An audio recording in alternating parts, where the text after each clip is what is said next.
नमस्कार, मैं सुनीता गोदारा, मेरे YouTube चैनल पर आपका स्वागत है।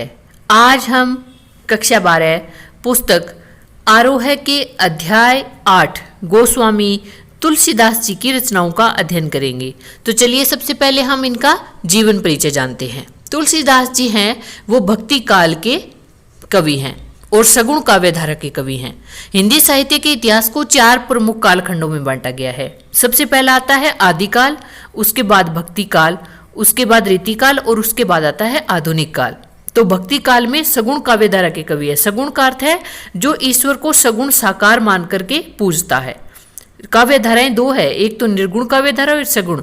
निर्गुण का अर्थ है जो ईश्वर को सगुण साकार नहीं मानती है, बल्कि मानती है कि ईश्वर को सिर्फ महसूस किया जा सकता है। तो अब पढ़ते हैं इनका जीवन परिचय। इनका जन्म हुआ 1532 बांदा उत्तर प्रदेश के राजापुर गांव में।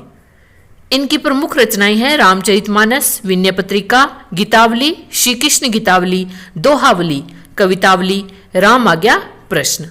इनका निधन हुआ था सन 1623 ईस्वी में काशी में। इन्होंने ब्रज और अवधी दोनों भाषाओं में लिखे हैं। चलिए अब हम पढ़ते हैं कवितावली के उत्तरकांड से जो कवित और स्वेया लिया गया है उनका हम अध्ययन करते हैं। इसमें 2 कविताएं हैं और 1 स्वेया आया है। अगर आप छंद से संबंधित वीडियो देखना चाहते हैं तो उसका लिंक आपको डिस्क्रिप्शन बॉक्स में मिल जाएगा, वहां से आप देख सकते हैं। चलिए अब हम करते हैं व्याख्या। प्रथम कवित्त में कवि ने उस समय की यथार्थ स्थिति का वर्णन किया है कि किस तरह से लोग हैं वो पेट की भूख शांत करने के लिए धर्म और अधर्म के कार्यों में लग जाते हैं। किसबी किसान कुल बनिक भिखारी भाट, चाकर चप्पल नट चोर चार चेटकी। किसबी का अर्थ होता है काम करने वाला, धंधा करने वाला, मजदूरी करने वाला। चार का अर्थ है दूत, चेटकी का अर्थ है बाजीगर, चप्पल नट का अर्थ है चालाक नट जो अभिनय करता है, चाकर का अर्थ है नौकरी, बनिक का अर्थ है व्यापारी।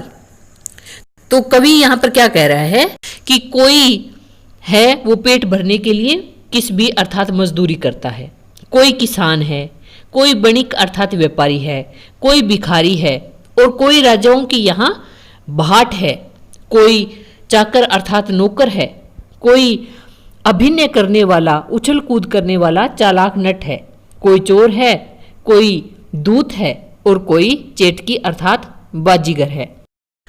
यानी ये सभी अपने अपने कार्य द्वारा अपना पेट भरने की कोशिश करते हैं।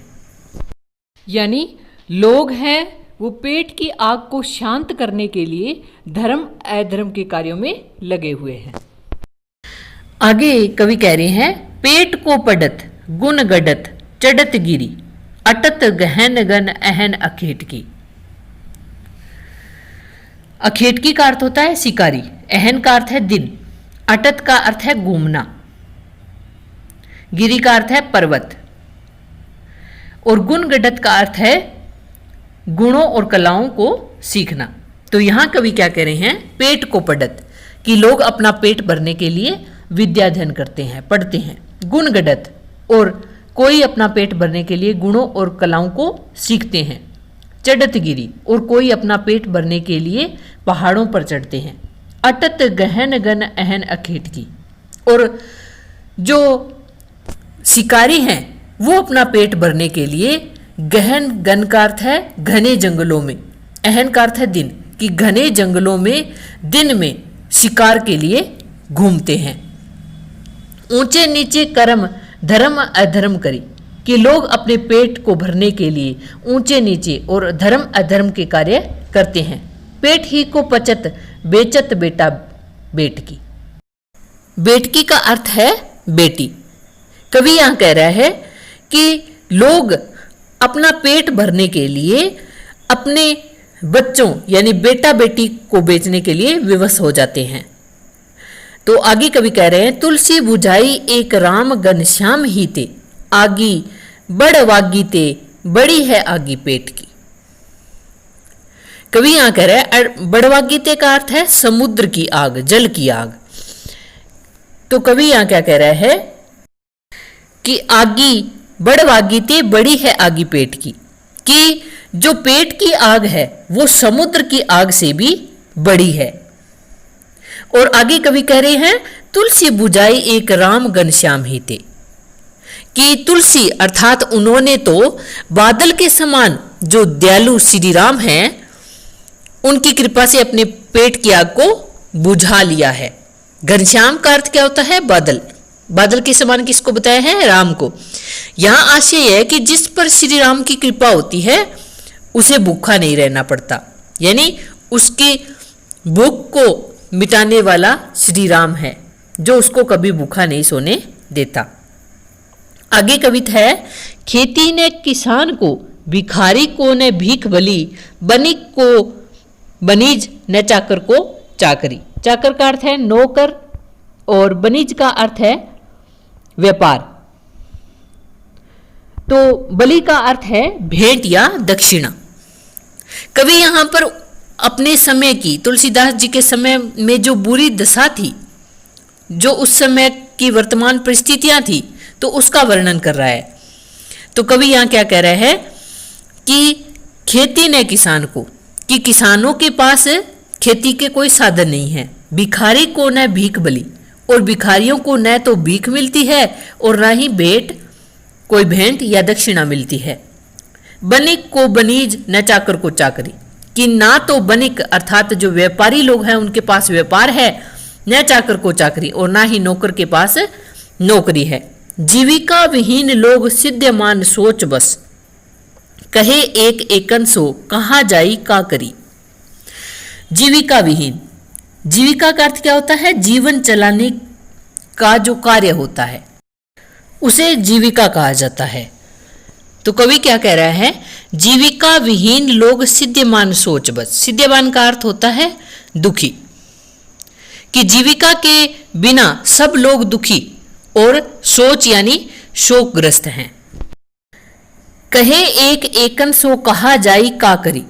एक एकन से का अर्थ है एक दूसरे से कहना, कि वे लोग एक दूसरे से कहते हैं कहाँ जाएं क्या करें।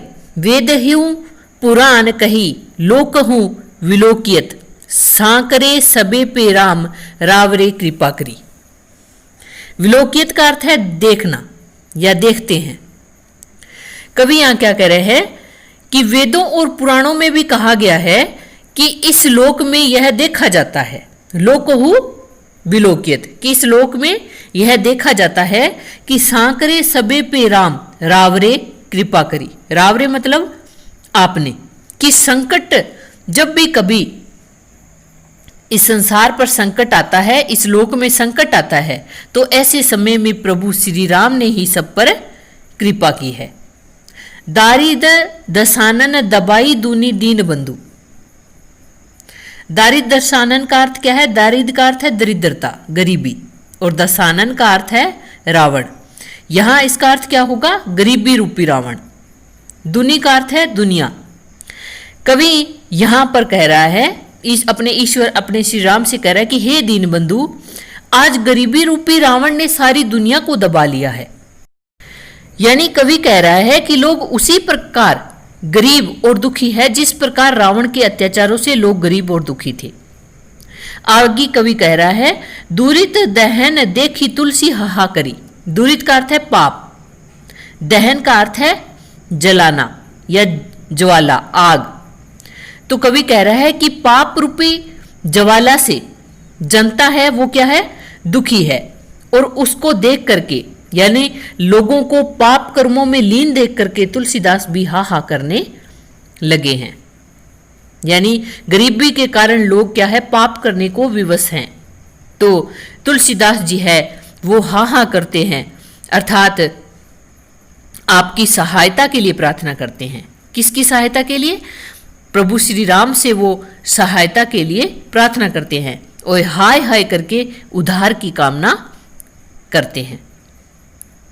आगे जो आया है वह है स्वेया। इसमें कवि क्या कह रहा है कि धूत कहो अवधूत कहो, रजपूत कहो जोल्हा कहो को, काहू की बेटी सो बेटा ने ब्याहब, काहू की जाति बिगाड़ न सो। धूत का अर्थ होता है धूर्त धोखेबाज। अवधूत का अर्थ होता है परमहंस ज्ञानी व्यक्ति। रजपूत का अर्थ है राजपूत। जोल्हा का अर्थ है जुलाहा जाति। कवि यहां कहता है कि कोई चाहे मुझे दूत अर्थात मूर्ख कहे, अवधूत कहो, और कोई चाहे मुझे परमहंस ज्ञानी व्यक्ति कहे, रजपूत कहो जोला कहो, कोई मुझे चाहे राजपूत कहे कोई मुझे जुलाहा कहे, इससे मुझे कोई फर्क नहीं पड़ता है। काहू की बेटी सो बेटा न ब्याह, काहू की जाति बिगाड़ न सो, कि मुझे किसी की बेटी से अपने बेटे को तो ब्याहना है नहीं। काहू की जाति बिगाड़ न सो, और मैं किसी की जाति बिगाड़ कर नहीं सोता हूं, यानी मैं किसी को छोटा या बड़ा नहीं कहता हूं। अगर कोई मुझे छोटी जाति का कहता है तो उससे मेरे को कोई परेशानी नहीं है। छोटी जाति का अगर मैं कहा जाता हूं तो इसमें मेरा कोई हित नहीं होगा। तुलसी सरनाम गुलाम है राम को, जाको रुचो सो कहे कछु ओ। रुचो का अर्थ है अच्छा लगना, ओ का अर्थ है और, सरनाम का अर्थ है प्रसिद्ध, कि तुलसीदास जी तो है सरनाम गुलामू है राम को, कि तुलसीदास जी तो राम जी के प्रसिद्ध गुलाम अर्थात दास हैं। जाको रुचो सो कहे कछु ओ, यानी जिसको जैसा अच्छा लगता है वह भला वैसा कुछ और मुझे कहता रहे, यानी मुझे फर्क नहीं पड़ता है। मांगी के खेबो मसीद को सोइबो, कि मैं तो मांग कर खेबो, खेबो का अर्थ है खाना, कि मैं तो मांग कर खाता हूं। मसीद को सोइबो, कि मैं तो मसीद अर्थात मस्जिद या देवालय में जाकर सोता हूं। लेबो को एको न देबे को दो, कि ना तो मुझे किसी से कोई लेना है और ना ही किसी को कुछ देना है, यानी मैं तो अपनी इसी स्थिति में मस्त हूं और दुनिया के गोरख धंधों से मुक्त हूं। तो यहां कवितावली उत्तरकांड है वो यहीं समाप्त होता है। अगली वीडियो में हम लक्ष्मण मूर्छा और राम विलाप पढ़ेंगे। तो आशा करती हूँ आपको ये वीडियो अच्छी लगी होगी। अगर अच्छी लगी है तो मेरे चैनल को सब्सक्राइब करें, लाइक करें और शेयर करना ना भूलें। Thank you.